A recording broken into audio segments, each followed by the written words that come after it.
Assalamualaikum warahmatullahi wabarakatuh. Allahumma sholli ala Sayyidina Muhammad wa ala ali Sayyidina Muhammad. Pemirsa yang dirahmati Allah, marilah kita simak ceramah dari Kiai Haji Muhammad Bahid dengan tema Senang kepada Allah.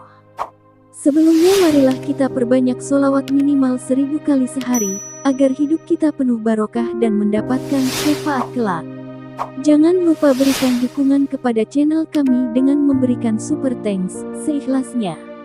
Marilah kita doakan semoga Kiai Haji Muhammad Bahid sekeluarga dan para penonton YouTube ini diberikan kesehatan dan diberikan kebahagiaan dunia dan akhirat. Amin ya robbal alamin. Begitu pula engkau harus memantapkan hati engkau bahwa apa yang diputuskan Allah adalah perkara yang lebih sesuai dan lebih bagus. Itu kita yakini juga, seyakin-yakinnya. Bila kada yakin itu susah hidup. Bila kada yakin itu kada mau nyaman betuhan Allah. Nah, yakini seyakin-yakinnya bahwa apa yang diberikan Allah untukku itu sudah yang terbaik untukku. Itu yang sudah terbaik untukku.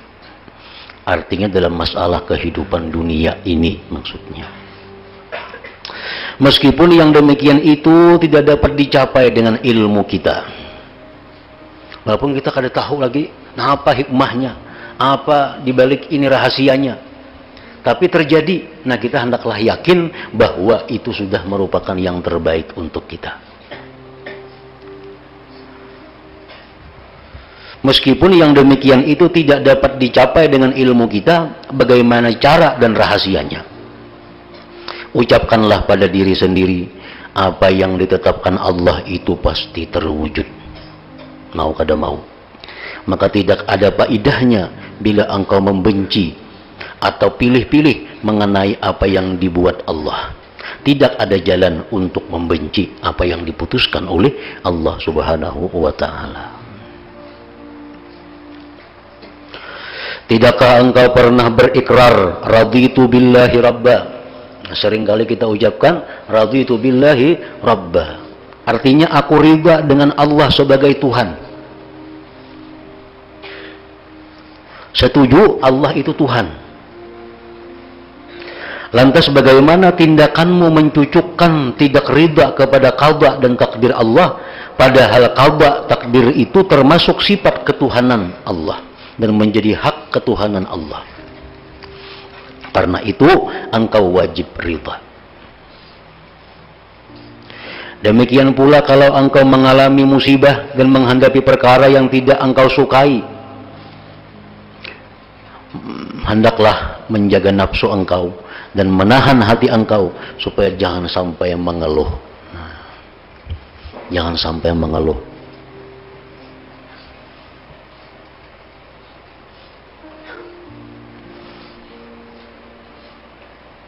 Kalau hendak mengeluh juga, mengeluhlah kepada Allah Subhanahu wa Ta'ala. Jangan mengeluh kepada manusia.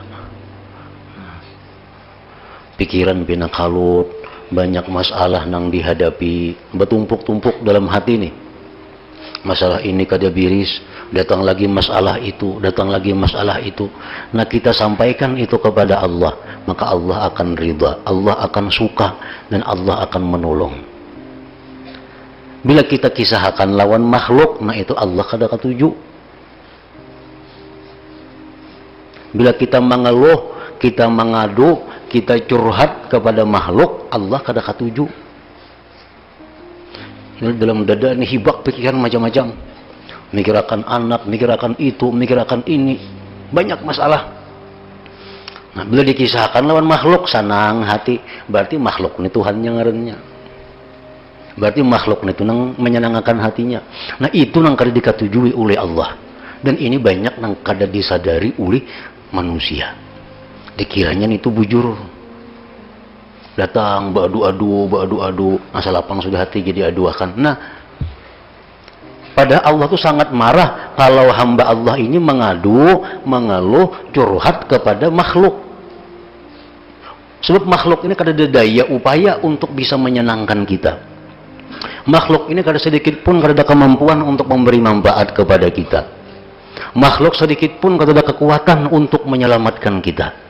Semuaan itu adalah sifat Allah. Allah yang bisa menyenangkan kita, Allah yang menyelamatkan kita. Nah, coba dibiasakan. Kita misalnya banyak masalah, tengah malam kita bangun, nah ya Allah, ya Tuhanku, hamba menghadapi masalah ini,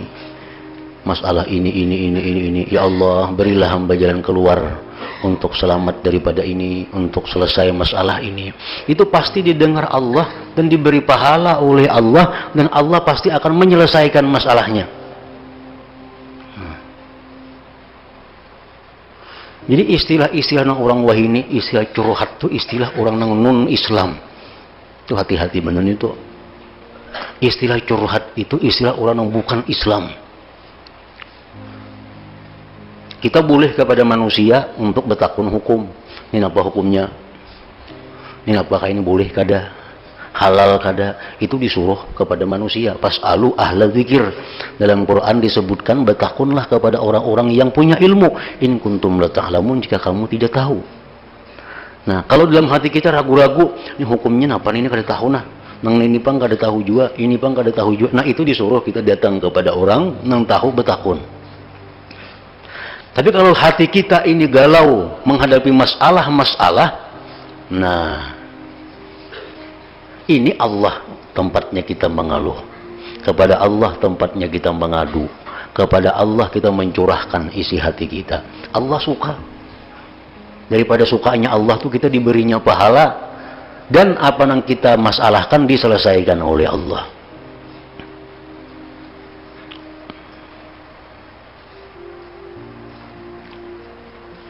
Jadi di situ kita mengetahui keimanan kita, mengetahui keilmuan kita. Bila kita masih belum puas lawan Allah, berarti iman kita perlu ditingkatkan. Bila kita masih belum puas lawan Allah, berarti iman kita ngarinya kurang, iman kita lemah.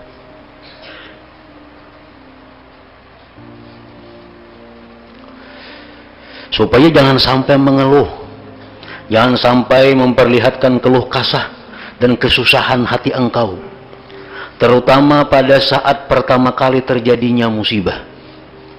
Sebab persoalan baik atau buruk itu berada pada saat pertama kali terjadinya musibah itu. Sedangkan nafsu engkau sangat cepat kepada kebiasaan, yaitu mengeluh ketika musibah datang.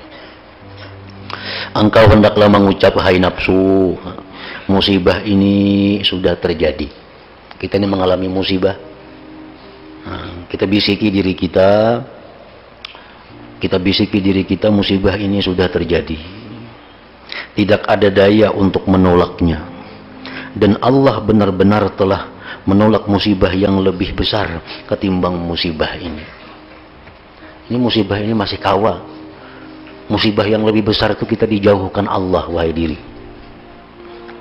Untung kita diberi musibah hanya ingat ini, diberi penyakit hanya ini. Banyak penyakit-penyakit yang lebih besar kita dipelihara Allah daripadanya. Karena macam-macam bala dalam gudang kekuasaan Allah itu banyak sekali. Allah banyak berisi rezeki anugerah, dan Allah banyak juga berisi macam-macam bala.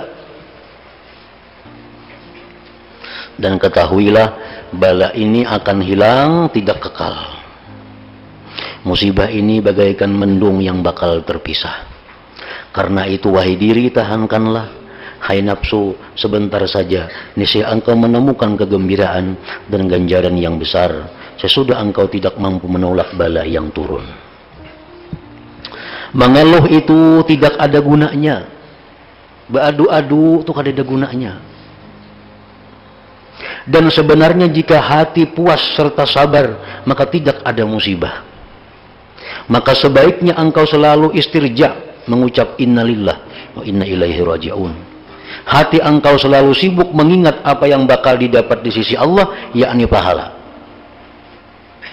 Senantiasa mengingat kesabaran para ulul azmi, para nabi untuk menghadapi bencana besar, juga para wali yang mulia di sisi Allah Ta'ala. Jangan dikira nabi-nabi itu bahagia, jangan dikira nabi-nabi itu sejahtera, tapi mereka itulah paling banyak yang menerima cobaan dari Allah. Makin tinggi kedudukan seseorang, makin banyak cobaan yang diberikan Allah kepadanya. Cuma bedanya para nabi, para wali, mereka itu menghadapi bala musibah dengan tenang hati. Maka kelihatan mereka selalu gembira, selalu senang. Nah, lain halnya dengan orang-orang awam yang sedikit saja kena musibah sudah kelihatan di muha pina mendung, pina merangut. Nah,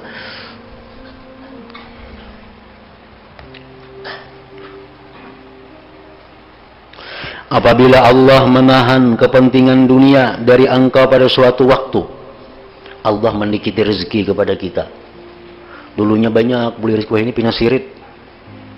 Maka ucapkanlah kepada diri engkau, hai nafsu, Allah itu lebih mengetahui keadaanmu dan lebih balas kasih kepadamu, lebih pemurah. Dan Allah lah zat yang memberikan makan kepada anjing yang hina, juga memberi makan orang kafir yang menjadi musuhnya. Aku ini hamba Allah yang mengenal Allah, lagi pula mengesahkannya. Apakah diriku tidak laku dijual, ditukar dengan sepotong roti di hadapan Allah? Nah, artinya kita mendapat musibah, kita mendapat nangkada nyaman, kita ingat Allah pasti akan menyelesaikan ini, Allah pasti akan menghilangkan ini. Buktinya apa? Orang-orang kafir diberi makan oleh Allah, padahal itu musuhnya. Mungkinlah orang yang Islam, orang yang taat kepadanya akan disia-siakan oleh Allah. Hal semacam ini mustahil.